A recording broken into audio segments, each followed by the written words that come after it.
ഇന്ന് ഒരു പച്ചക്കറി ബിരിയാണിയുടെ റെസിപ്പിയാണ് കേട്ടോ. വളരെ എളുപ്പത്തിലും അതുപോലെ തന്നെ നല്ല ടേസ്റ്റി ആയിട്ടും വെക്കാൻ പറ്റുന്ന ഒരു ബിരിയാണിയാണ്. 3 ഗ്ലാസ് ബിരിയാണി അരിയാണ് എടുത്തിട്ടുള്ളത്. ഇനി അരി വേവിക്കാൻ വേണ്ടിയിട്ട് ഒരു പാത്രത്തിൽ വെള്ളം വെച്ചിട്ടുണ്ട്. അതിലേക്ക് 4 ഏലക്കായ, 4 ഗ്രാമ്പു, ഒരു കഷ്ണം പട്ട, ഒരു ബേ ലീഫ് ഇട്ട് കൊടുക്കുക. വെള്ളം തിളച്ച് വരുന്ന സമയത്ത് ഉപ്പിട്ട് കൊടുക്കാം. ഉപ്പ് ഇത്തിരി മുന്നിൽ നിൽക്കണം. ഇനി ഒരിത്തിരി വെളിച്ചെണ്ണ കൂടി ഒഴിച്ചാൽ നല്ലതാണ്. നന്നായി തിളച്ച വെള്ളത്തിലേക്ക് കഴുകി വെച്ചിട്ടുള്ള അരി ഇട്ട് കൊടുക്കാം. എന്നിട്ട് നന്നായിട്ട് ഇളക്കി കൊടുക്കുക. അത് നന്നായിട്ടൊന്ന് വെന്ത് വരട്ടെ. അരി നന്നായിട്ട് വെന്തിട്ടുണ്ട്. ഇനി ഇത് ഊറ്റിയിട്ട് മാറ്റി വയ്ക്കാം. ഇനി ബാക്കി കാര്യങ്ങൾ നോക്കാം. ഒരു പാൻ വെച്ച് കൊടുത്തിട്ടുണ്ട്. അതിലേക്ക് നെയ്യ് ഒഴിച്ച് കൊടുക്കാം. ഇനി ആവശ്യത്തിന് അണ്ടിപ്പരിപ്പ്, മുന്തിരിയും വറുത്ത് കോരാം കേട്ടോ. ഞാനിവിടെ ഒരു പിടി അണ്ടിപ്പരിപ്പും ഒരു പിടി മുന്തിരിയാണ് എടുത്തിട്ടുള്ളത്. അണ്ടിപ്പരിപ്പ് നന്നായിട്ടൊന്ന് ബ്രൗൺ കളറാവുന്ന സമയത്ത് മുന്തിരി കൂടി ഇട്ട് കൊടുക്കാം. ആ മുന്തിരി ഒന്ന് വീർത്ത് വരുമ്പോൾ കോരി മാറ്റാം. ഇനി നമുക്കൊരു സവാള ഇതിലേക്ക് ഇട്ട് കൊടുത്തിട്ട് നന്നായിട്ട് മൊരിയിച്ചെടുക്കണം. തീ കുറച്ച് വെച്ചിട്ട് വേണം ഇത് നന്നായിട്ട് മൊരിയിച്ചെടുക്കാൻ. ഇത് മൊരിഞ്ഞ് വരുന്ന സമയത്ത് നമുക്കിതിലേക്ക് കുറച്ച് പഞ്ചസാര ചേർത്ത് കൊടുക്കാം കേട്ടോ. അങ്ങനെ ആകുമ്പോൾ അത് നന്നായിട്ട് ക്രിസ്പി ആയിട്ട് തന്നെ ഇരിക്കും. അപ്പോൾ സവാള നന്നായിട്ട് മൊരിഞ്ഞ് വന്നിട്ടുണ്ട്. അത് കോരി മാറ്റാം. ഇനി കുറച്ച് സോയാബീനും കൂടി റെഡിയാക്കി എടുക്കണം. അപ്പം വെള്ളം തിളച്ച് വരുമ്പോൾ അതിലേക്ക് ഒരു പിടി സോയാബീൻ ഇട്ട് കൊടുക്കാം. അത് ചെറുതായാലും മതി കേട്ടോ. നന്നായി തിളച്ച് വരുന്ന സമയത്ത് മാറ്റി പച്ചവെള്ളം ഒഴിച്ച് നന്നായിട്ട് കഴുകി പിഴിഞ്ഞെടുക്കാം.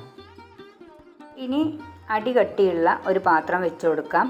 അപ്പോൾ പാത്രം വെക്കുന്ന സമയത്ത് നമ്മുടെ ചോറും കൂടി കൊള്ളുന്ന അത്രയും വലിപ്പമുള്ളൊരു പാത്രം വേണം വെച്ച് കൊടുക്കാൻ. അതിലേക്ക് നെയ്യ് ഒഴിച്ചു കൊടുക്കാം.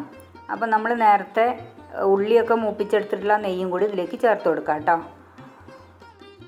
നെയ്യ് ചൂടായി വരുന്ന സമയത്ത് ഇഞ്ചി വെളുത്തുള്ളി പേസ്റ്റ് ചേർത്ത് കൊടുക്കാം.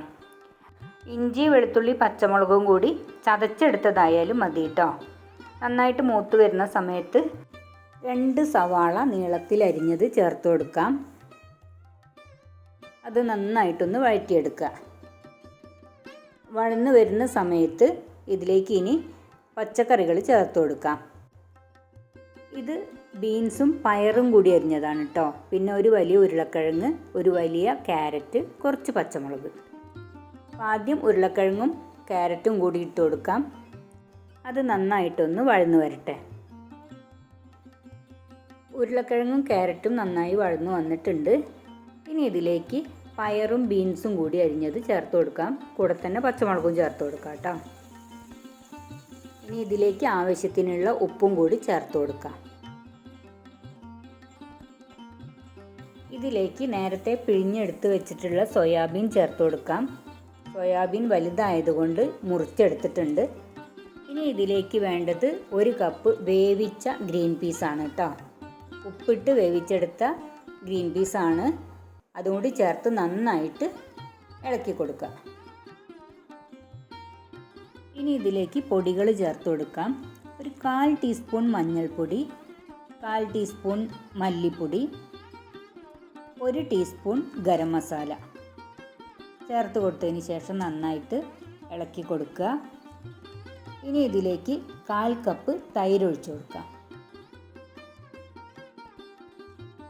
അധികം പുളിയില്ലാത്ത തൈരാണെങ്കിൽ അതിലേക്ക് കുറച്ച് ലെമൺ ജ്യൂസ് കൂടി ഒഴിച്ചു കൊടുക്കാം. ഇത് ഓപ്ഷണലാണ്. ആവശ്യമുണ്ടെങ്കിൽ മാത്രം ഒഴിച്ചു കൊടുത്താൽ മതി. അതല്ലെങ്കിൽ തൈര് മാത്രം മതിയാകും. നന്നായിട്ട് ഇളക്കി കൊടുക്കുക. ഇനി ഇതിലേക്ക് ഒരു 1/4 കപ്പ് വെള്ളം ഒഴിച്ചു കൊടുക്കാം. അത് ഈ പച്ചക്കറിയൊക്കെ ഒന്ന് നന്നായിട്ട് വെന്ത് വരാൻ വേണ്ടിയിട്ടാണ് വെള്ളം ഒഴിച്ചു കൊടുക്കുന്നത്. ഈ ഒരു സമയത്ത് ഉപ്പ് നോക്കുക. ഇല്ല എന്നുണ്ടെങ്കിൽ ഇട്ട് കൊടുക്കുക.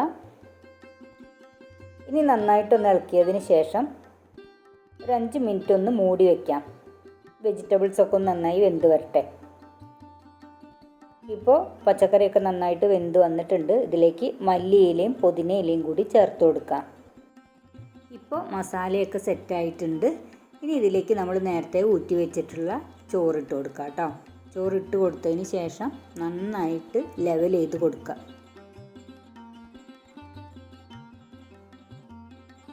ലെവൽ ചെയ്തതിന് ശേഷം അതിലേക്ക് കുറച്ച് മല്ലിയില തൂവി കൊടുക്കാം.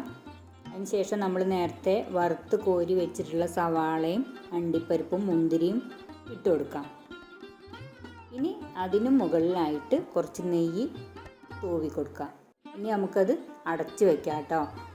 ഇനി ഇത് 10 മിനിറ്റ് സിമ്മിലിട്ട് വെക്കാം. ദമ്മിടണം എന്നുള്ളവർക്ക് അങ്ങനെ ചെയ്യാം. അങ്ങനെ നമ്മുടെ സൂപ്പർ വെജിറ്റബിൾ ബിരിയാണി തയ്യാറായിട്ടുണ്ട്. നമ്മൾ ഫ്ലെയിം ഓഫാക്കി കഴിഞ്ഞതിന് ശേഷം ഒരു 10 മിനിറ്റ് കഴിഞ്ഞിട്ട് വേണം ചോറ് ഇളക്കിയെടുക്കാൻ. വളരെ എളുപ്പത്തിൽ വെക്കാവുന്ന നല്ല ടേസ്റ്റുള്ള ഒരു ബിരിയാണിയുടെ റെസിപ്പിയാണിത്. ഇതുവരെ ട്രൈ ചെയ്യാത്തവരുണ്ടെങ്കിൽ ഒന്ന് ട്രൈ ചെയ്ത് നോക്കൂ.